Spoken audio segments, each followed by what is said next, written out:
एक दिन पूरी दुनिया से सारे इंसान गायब हो जाते हैं और एक जगह पर गर्लफ्रेंड बॉयफ्रेंड का जोड़ा बसता है जो किसी तरह से एक जगह पर रुककर अपना सरवाइव कर रहे थे। धीरे धीरे उनके साथ कुछ ऐसी चीजें होने लगती हैं जिसे देखकर वो फ्रस्ट्रेट हो जाते हैं। मूवी की स्टार्टिंग में हमें जिनाय और रेनी नाम के कपल को दिखाया जाता है जो कि आइसलैंड पर थोड़ा बहुत एंजॉय करने के लिए आए हुए थे। वो इस आइसलैंड पर इसलिए आए थे ताकि थोड़ा सा समय बिताएं और बाकी सारी टेंशन से दूर रहें। अब हम देखते हैं अगली जगह पर जिनाय रेनी की फोटो ले रहा होता है क्योंकि उसे हर जगह पर फोटो लेना ज्यादा पसंद है। जिनाय के पास एक पुराना सा कैमरा था जो कि उसी के डैड का था। वो उसे हमेशा अपने साथ रखता था। वो दोनों आइसलैंड पर पहुंचने के बाद में एक होटल में जाते हैं और थोड़ी बहुत देर आराम करने के बाद में वहां की जगह को एक्सप्लोर करने के लिए निकल जाते हैं। आइसलैंड को एक्सप्लोर करते समय जिनाय हर जगह की फोटो लेने की कोशिश कर रहा था। तभी उन्हें एक जगह के बारे में मालूम पड़ता है जिसका नाम जियोथर्मल पुल था और उसी जगह से हर जगह पर बिजली जाया करती थी। जब वो दोनों जियोथर्मल पुल में नहा रहे होते हैं तब हमें जिनाय की बातों से पता चलता है उसने अपनी सारी सेविंग्स इसी ट्रिप पर आने के लिए खर्च कर दी।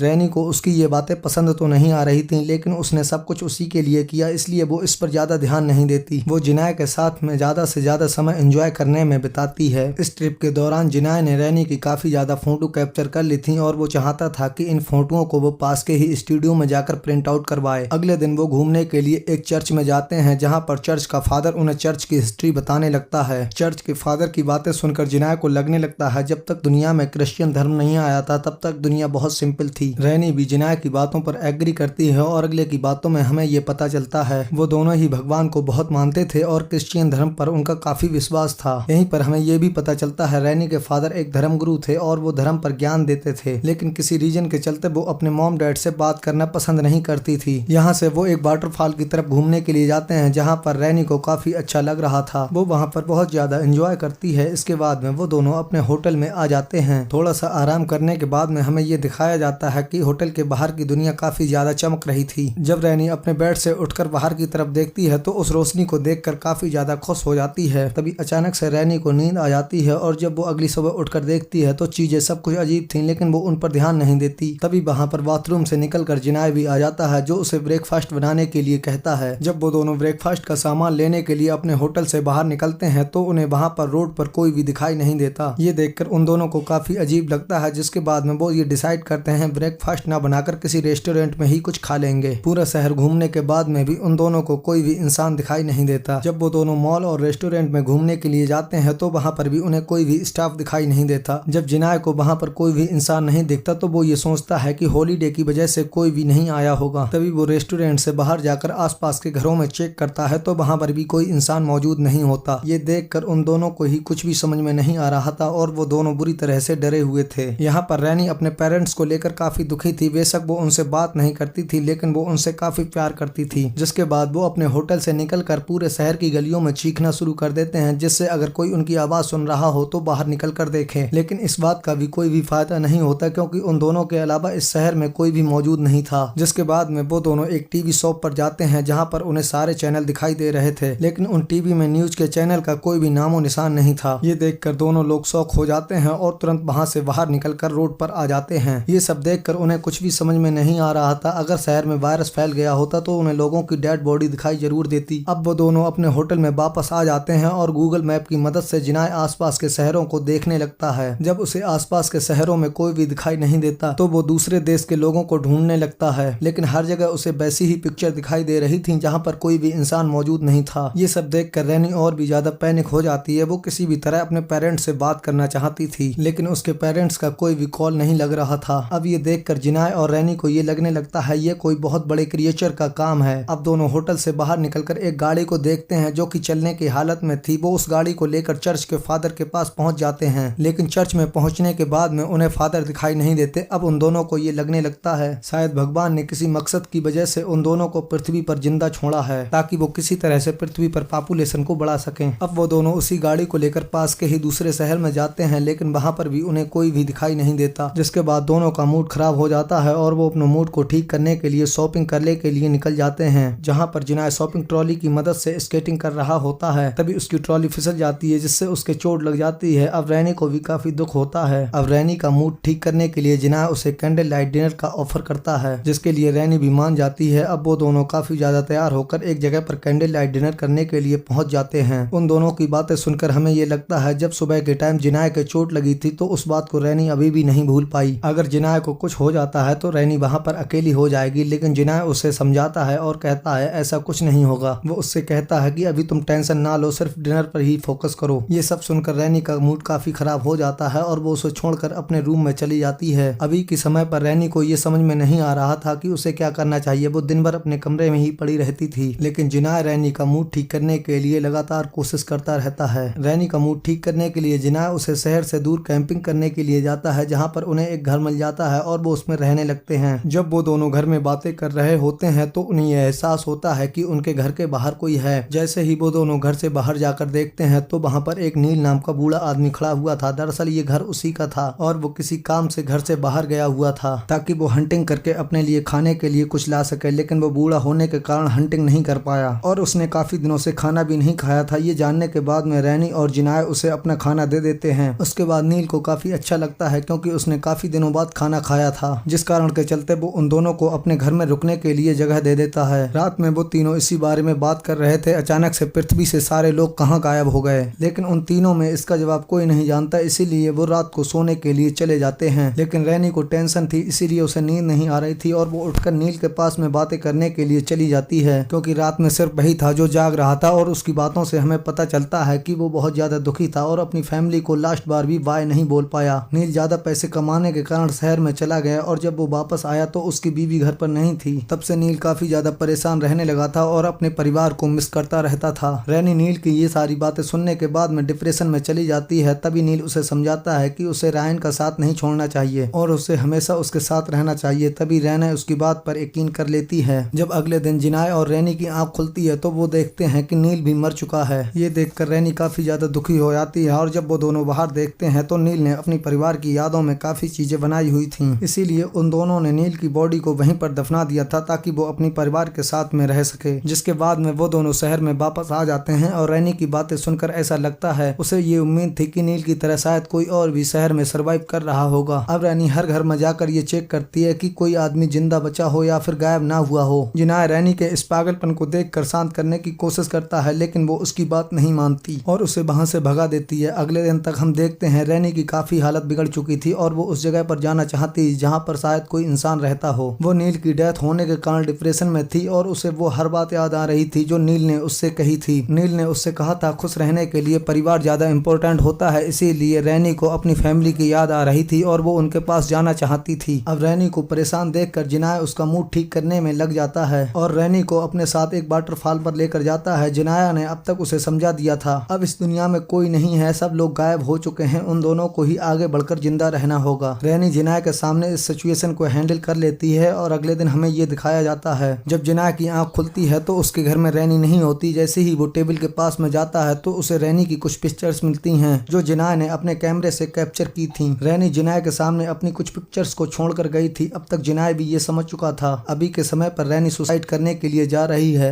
रैनी ने उस पिक्चर्स पर उस जगह का नाम लिखा था जहाँ पर उसके मॉम डैड रहा करते थे। जिनाय इतना बड़ा बेवकूफ तो था नहीं, उसके जल्द ही समझ में आ जाता है रैनी के डैड तो इस दुनिया में है नहीं और वो उनके पास जाना चाहती है। अब जिनाय परेशान होकर अपनी कार लेकर हर उस जगह पर जाता है जहाँ पर वो अक्सर रैनी को घुमाने ले जाया करता था। जिनाय के काफी ढूंढने पर भी रैनी उसे कहीं भी मालूम नहीं पड़ती। अब उसकी नजर में सिर्फ जियोथर्मल वाली लोकेशन बची हुई थी जहाँ पर वो पहली बार गए थे, जहाँ पर इलेक्ट्रिसिटी बनती है। जब जिनाय उस जगह पर जाकर देखता है तो रैनी की कार वहाँ पर पहले से खड़ी हुई होती है। जब तक जिनाय उस पुल के पास पहुँचता है जहाँ पर वो दोनों नहाए थे तब तक काफी देर हो चुकी थी, क्योंकि तब तक रैनी ने उस पुल में कूद कर सुसाइड कर लिया था और उसकी डेड बॉडी पानी पर तैर रही थी। जिनाय उस पुल में कूद कर रैनी की बॉडी को निकालने की काफी कोशिश करता है। रैनी के मरने के बाद में जिनाय काफी अकेला हो गया था और उसकी समझ में नहीं आ रहा था वो क्या करे। अब वो भी ये मन बना लेता है कि वो सुसाइड करेगा। सुसाइड करने के लिए जैसे ही पुल में कूदता है लेकिन उससे ये नहीं हो पाता। वो तुरंत ही उस पुल से बाहर आ जाता है। उसकी ये समझ में नहीं आ रहा था वो अब क्या करे। जिसके बाद वो अपनी गाड़ी में जाकर बैठ जाता है और गाड़ी को तेजी से चलाने लगता है। उसने रैनी को खुश करने के लिए काफी कोशिश करी थी और टाइम टू टाइम उसका मूड ठीक करने के लिए भी उसे घुमाया था, लेकिन रैनी उसकी फीलिंग्स को नहीं समझ पाई और उसे छोड़कर चली गई। अब चाहे कुछ भी हुआ था लेकिन जिनाय ने ये तो डिसाइड कर लिया था कि वो सुसाइड नहीं करेगा, इसीलिए वो फ्रस्ट्रेशन में अपनी गाड़ी को चलाते हुए आगे निकल जाता है। इसी के साथ ये मूवी एंड हो जाती है। आई होप आपको ये मूवी की एक्सप्लेनेशन अच्छी लगी होगी। अच्छी लगी हो तो वीडियो को लाइक करके चैनल को सब्सक्राइब कर दें। आपका एक लाइक हमें अच्छी और बेहतर मूवी को एक्सप्लेन करने में मोटिवेट करता है।